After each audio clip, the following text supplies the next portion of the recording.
Hey, Stephen Yonder here at Bernardson Auto Wrecking in Bernardstown, Massachusetts, doing the junkyard crawl. This is day 2 of 2 days, focusing on the Pontiac Fiero. And in Italian, Fiero means proud or pride, and which is a fine thing. These were interesting little cars. They were built between 1984 and 1988, and these predate the mid-engine Corvette by like 33 years, the C8 Corvette. And yeah, these are mid-engine cars, but they're not all the same. Like 330,000 of these things were built. But with that said, there were some small detail differences that are major things. This one right here is a 1986, and this has the 85 up GT nose. Notice how it's rounded off, kind of more aerodynamic. The hood is the same, the pop-up headlights are the same, but this is an 84. It's an SE. Notice how the grille and the shape of the nose in this, I should say, is more angular, has a dividing piece here, not the same part by any stretch. And that's also an underbreather. This one has a center hole, so they're not the same. That said, of course, the hoods are the same, as are the pop-up lights, which lift up and retract as needed when the lights go on. But again, these are similar but not the same. Now this is an 84, the very first model year. And in fact, in 1984, all Fieros had the 2.5 liter 4-cylinder engine. The V6 would arrive in 1985, the 2.8 liter V6, which would bring some extra power to the Fiero. But the whole point is, don't look for that V6 or 4-banger up front. These are all rear-engined creatures. You can see right here.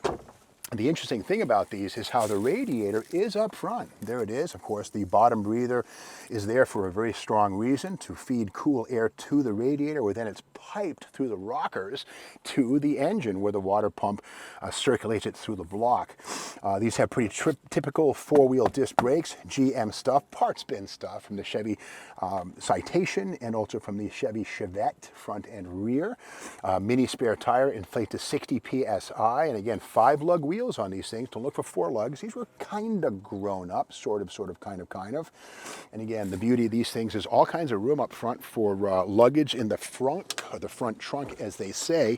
And this one's kind of an interesting one. This is an 84, the very first year for the Fiero.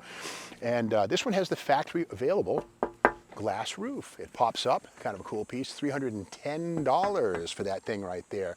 But the crazy part is, unlike the Fiat X19, which kind of spurred interest in the Fiero with General Motors a decade before, the X19 has a removable roof and an open top. Fiero was always closed, so if you wanted to enjoy the sun or the wind, you had to get the $310 glass roof, which was not quite the same as a Targa, but almost as good. Now, inside these things, if that door opens, I don't know. Shane, give it a pull. No, it ain't gonna happen. That's all right. With that said, 1984 and 85 were the 2 years that Fiero came with the speakers built into the headrest. We come around this side here. Interesting thing, packaging a car this compact, every square millimeter had to serve some purpose.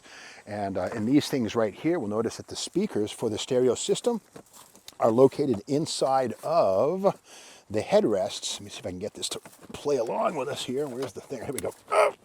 Well, anyway, the speakers are inside here. You can kind of see them on both sides behind your ears. And that was standard fare. By 85, 86, the speaker moved into the center stack. But again, little details along the way. This one's also a 5-speed manual, pretty uncommon. The vast majority of these things were automatic equipped.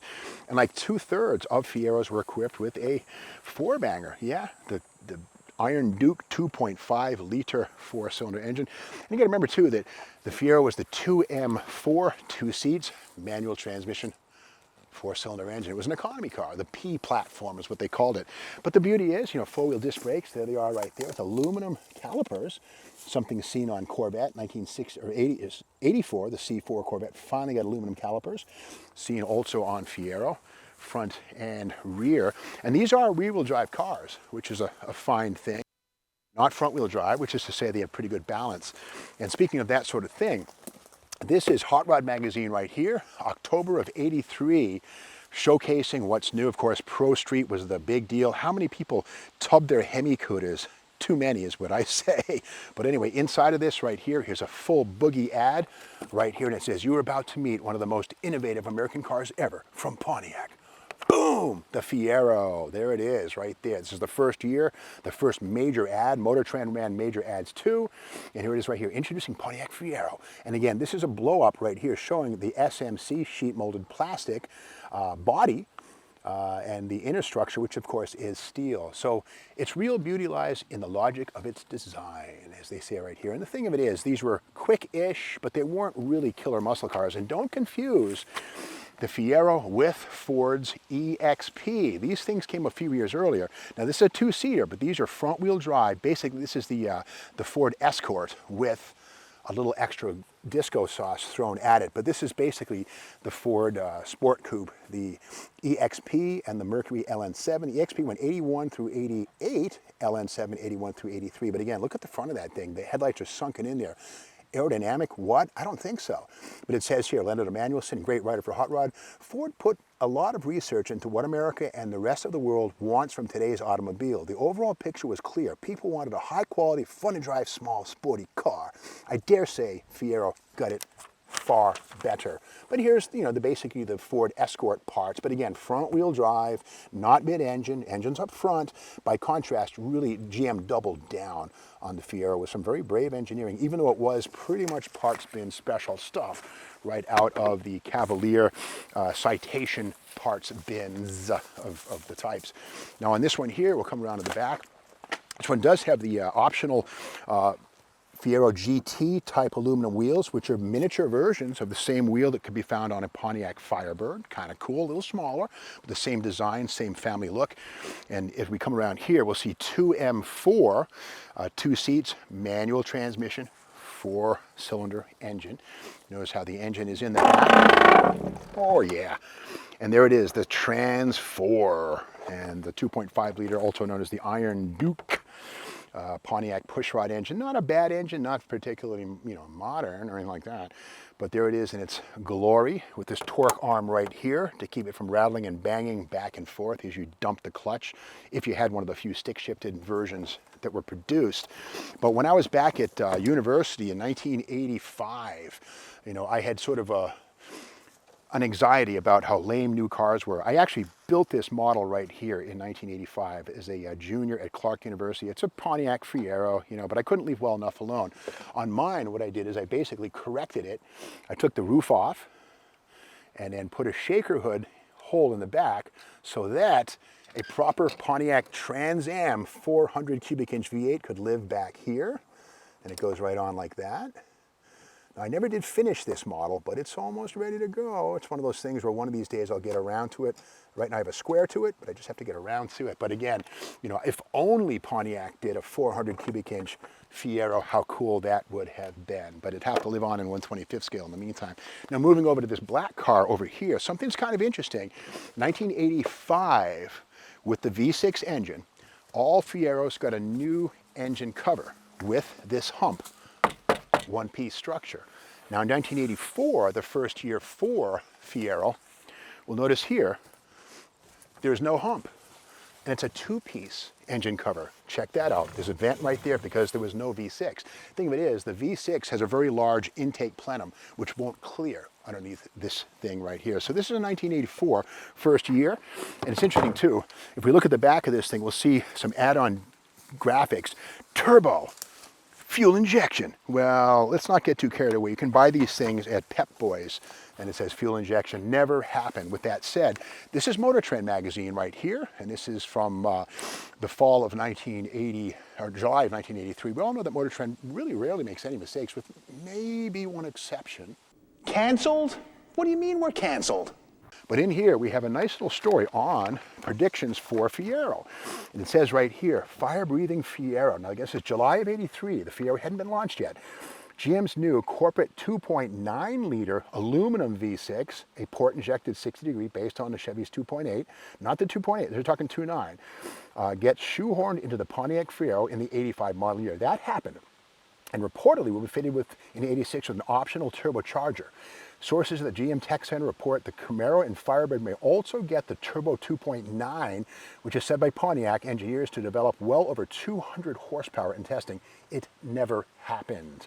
But it says here, incidentally, the moles inside Chevy and Pontiac hint that the front-wheel drive versions of the Camaro and Firebird, may appear in 87 through 88. And we all now know, of course, front-wheel drive Fiero and Firebird, or Camaro and Firebird, never happened. But that crazy front-wheel drive pony car fever was spreading throughout Detroit.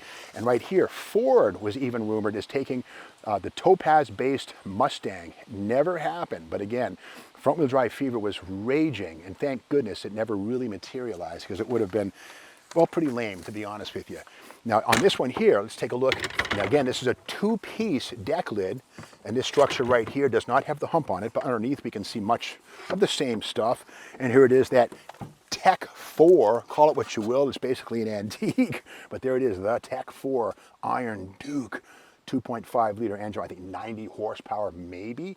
But again, a very different understructure here on the underside. Again, 1984, 1 year only deal, because again, there was no optional V6, no need for a taller deck lid, because the intake manifold was nice and flat on that little puny Tech 4, not to be confused with a Tech 9. There's a difference.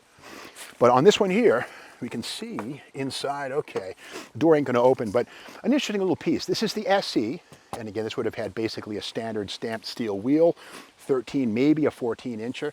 Let's remember too that midway through 1985, the Fiero GT Fastback arrived on the picture, and all it really was extra length sail panels that made it kind of look a little sleeker from the side, but not to be confused with the 1988, which was a one-year, final year design with much better suspension and a much more modernized body on it. And again, everybody says, you know, GM, they always get stuff just right and then dump it.